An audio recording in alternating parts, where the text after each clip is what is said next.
বেড়া করেছে, এক এক জায়গায় 3 লেয়ারের বেড়া করেছে। বেড়া করতেই থাকুক, 9ই আগস্ট অব্দি বেড়া করুক। অবশ্য 9ই আগস্ট বেড়া করলে হবে না, ওই মাটি খুঁড়ে ইস্পাতের প্রাচীর তৈরি করতে হবে।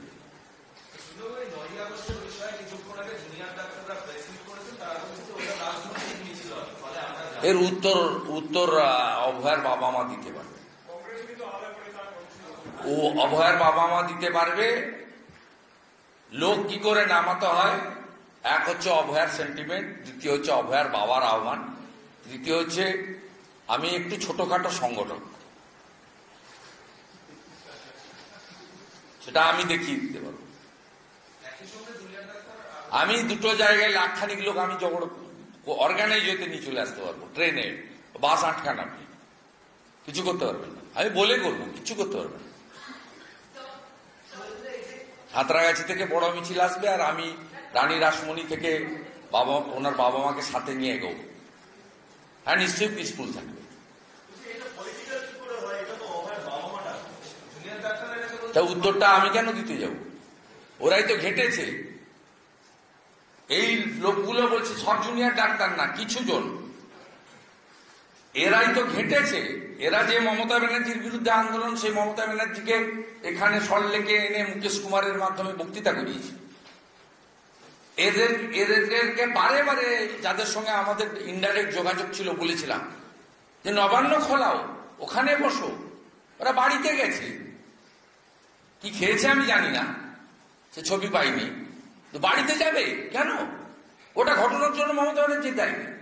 মমতা ব্যানার্জি সন্দীপ ঘোষকে গাড় করেছেন, মমতা ব্যানার্জি বিনীত গোয়েলকে গাড় করেছেন, মমতা ব্যানার্জি বলেছেন 10 লক্ষ টাকা দেওয়া যেতেই পারে। অভিজিৎ গাঙ্গুলি কাউকে জিজ্ঞেস না করে তিনি অন্য জগৎ থেকে রাজনীতিতে সবে এসেছেন, 1 বছর হল, 1 বছরের একটু বেশি। তিনি ইমোশনালি চলে গেছিলেন লালবাজারের কাছে, তাকে যেভাবে অসভ্যতামি করেছে। তো সব জুনিয়র ডাক্তারকে এক পংক্তিতে ফেলবেন না, এরা ফিউ নাম্বার। এদের মাইন্ড কনসেপ্ট হচ্ছে কাশ্মীর মাঙ্গে আজাদি, 1-2% হবে। 98% জুনিয়র ডাক্তার, তারা যদি সেদিন ডিউটি না থাকে, আমার মনে হয় সিভিল ড্রেসে আমাদের সঙ্গে থাকবে, মানে অভয়ের বাবা মার সঙ্গে থাকবে। ওটা আমার কোনো ব্যাপার না। আমি only proposed by Suvendu Adhikari. Leader of opposition মানে শুধু একটা পার্টির লিডার অফ অপোজিশন নয়।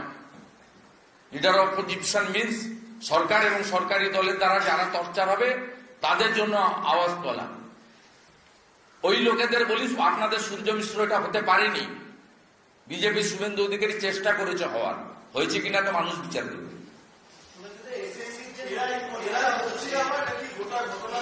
এ ভাই এসি বন্ধ করো না।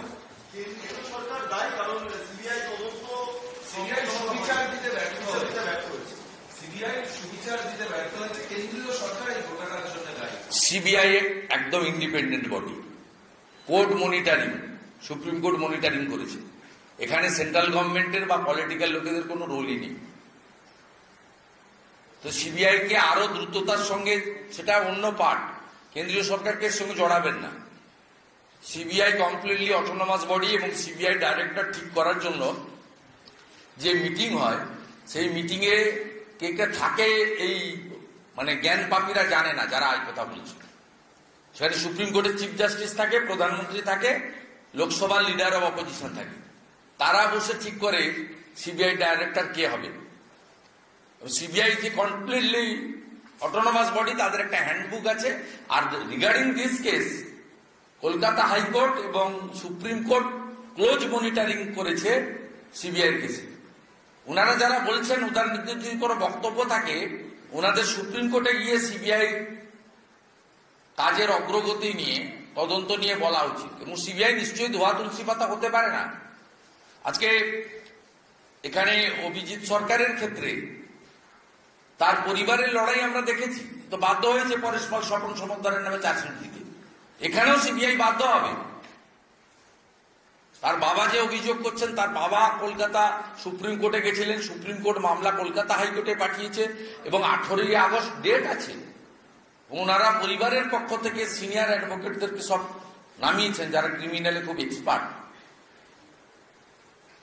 অতএব এর সঙ্গে সেন্ট্রাল গভর্নমেন্টের কোনো রিলেশন নেই, থাকতে পারে না।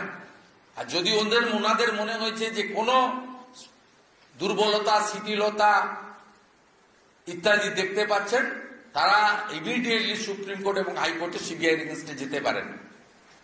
এবং পারসেপশন যেটা আছে, বা আমি পার্সোনালি ফিল করি, যে সিবিআই ইনভেস্টিগেশন এবং আরো যারা এই র্যাকেটে যুক্ত আছে তাদের বিষয়টা দ্রুততার সঙ্গে শেষ করা উচিত। এবং একটা কমপ্লিট পশ্চিমবাংলার মানুষ চায় যে অভয়া কাণ্ডে যারা যুক্ত, যারা প্রমাণ ডিস্ট্রয় করেছেন, তাদের সকলকে ব্যবস্থা না হোক।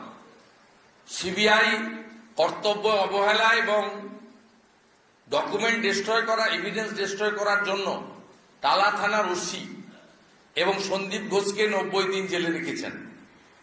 তার মানে সিবিআই কিছু প্রাথমিক ক্লু পেয়েছিলেন, কিন্তু সেই চার্জশিট এখনো দাখিল করা হয়নি।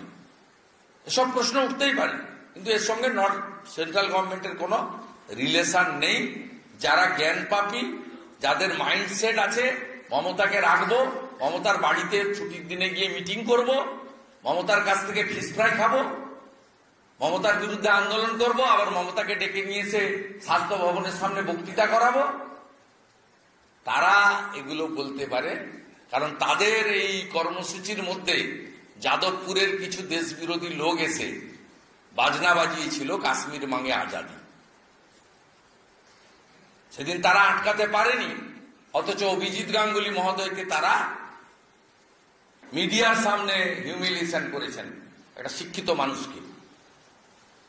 অগ্নিমিত্রা পাল সল্টলেকে বিজেপির কার্যালয়ে যাচ্ছিলেন, উনাদের দিকে যাচ্ছিলেন না, কিন্তু যেহেতু স্বাস্থ্য ভবন এবং বিজেপি কার্যালয়ের রাস্তা একই, অন্যায়ভাবে মাননীয় বিধায়িকা বিজেপি নেত্রীকে একটা নারী শক্তি দিদি বোন, তাকে আপনি প্রকাশ্যে অপমান করেছেন, আপনারা মিডিয়াতে দেখিয়েছেন।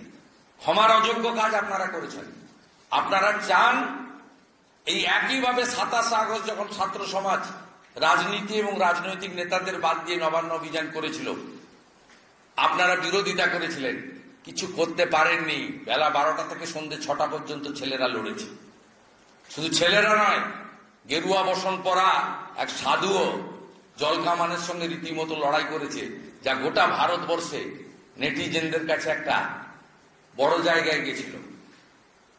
আবার সেই দৃশ্য 9 আগস্ট হবে। উনার বাবা ডিক্লেয়ার করেছেন, মা সাথে ছিলেন। উনার বাবা যদি কর্মসূচি প্রত্যাহার করেন বা কর্মসূচিকে মডিফাই করেন, উনি করতে পারেন। আর যদি উনার বাবা মা যে ডিক্লেয়ার কর্মসূচিতে দাঁড়িয়ে থাকেন, আমি অর্গানাইজারের কাজ করব। এবং আমি অলরেডি স্টার্ট করেছি 21শে জুলাই উত্তরবঙ্গ কর্মসূচির পরে আমি পুরো দমে এটা নিয়ে আমার রাজনৈতিক কর্মকাণ্ড আমার পার্টি যা দেবে তার বাইরে যে সময় আমার কাছে থাকবে আমি এটা অর্গানাইজ করার কাজে লাগাবো।